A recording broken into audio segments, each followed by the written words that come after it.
today when you looked at yourself in the mirror and had a shave, before you put on your balaclava and armour and grenades and guns, was this really the sort of threat that you had to are we the threat that you were told? Because Kathy Sheets over there, she's a 65-year-old nurse from Cape Cod. Scott Hammond, he's a journalist from Maine. And, and is this really what you want to think you're doing?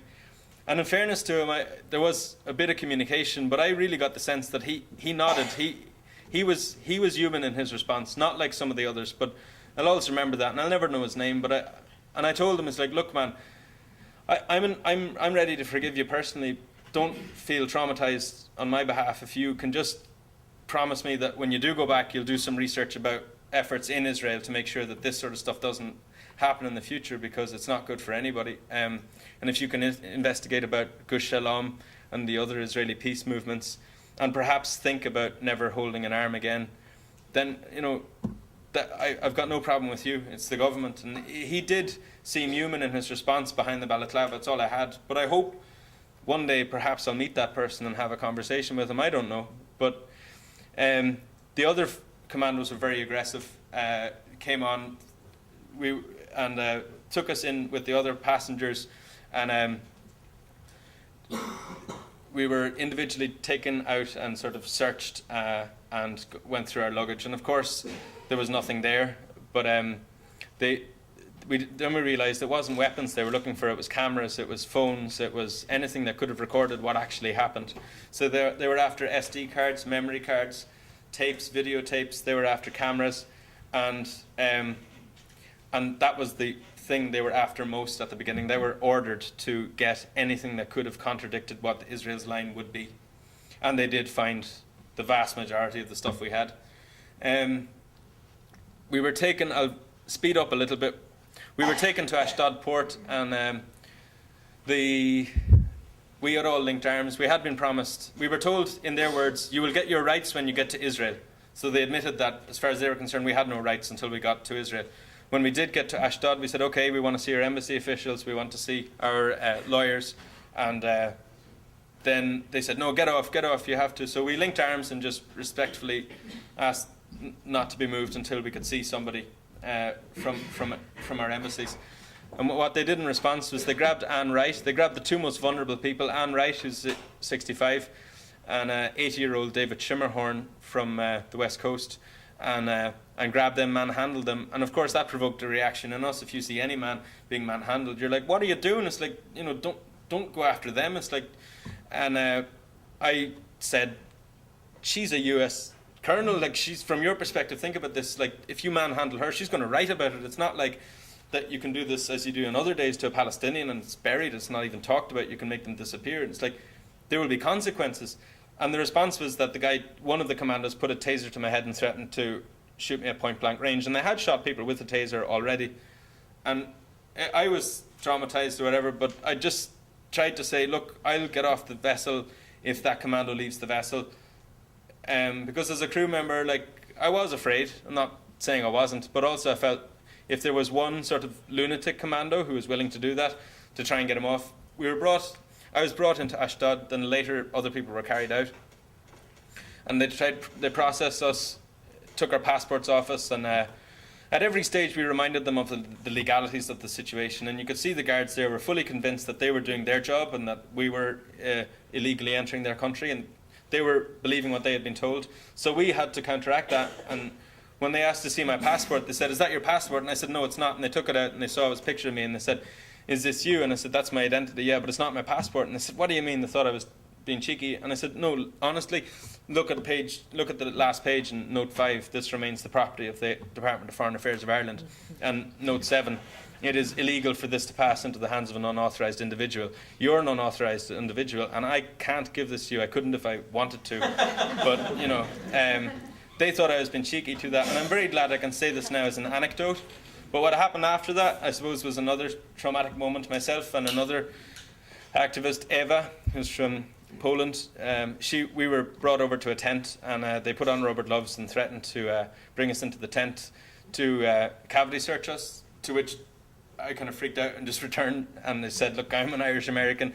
I just said that I could understand Hebrew and that their names would be in my affidavit, and I demanded to see the commanding officer, etc., etc. It was, I don't know, it just came out, it was just, and luckily it worked, but for so many people on a day-to-day basis, this doesn't work, and it reminds me how automatic it was for the soldiers to do that. This really is day in, day out stuff for so many of them. We were brought to Beersheba prison, and it was on our way to Beersheba that we heard that there had been deaths. Now, what other people have said is that we were shocked, but we weren't surprised, because the ferocity of the attack on our ship was something.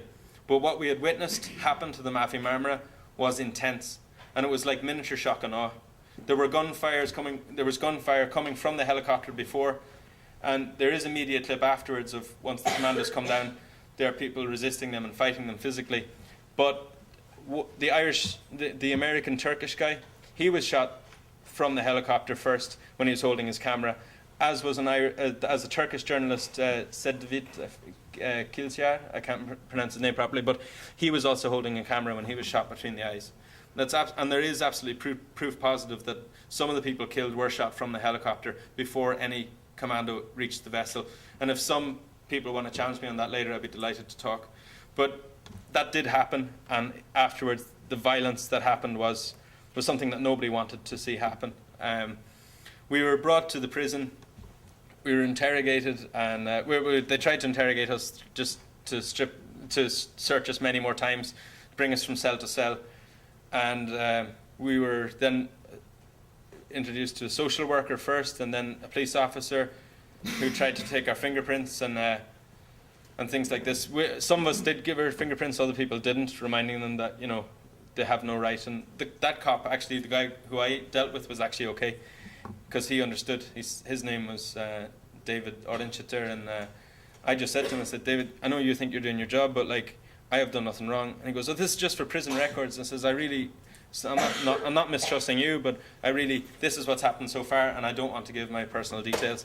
And I say, and if anything does happen like that, if I'm forced to give my fingerprints, it's like your name will go into my affidavit as well. And he was respectful of that. And actually, I must say, in the prison, some of the guards really were wondering, what the hell are we doing here?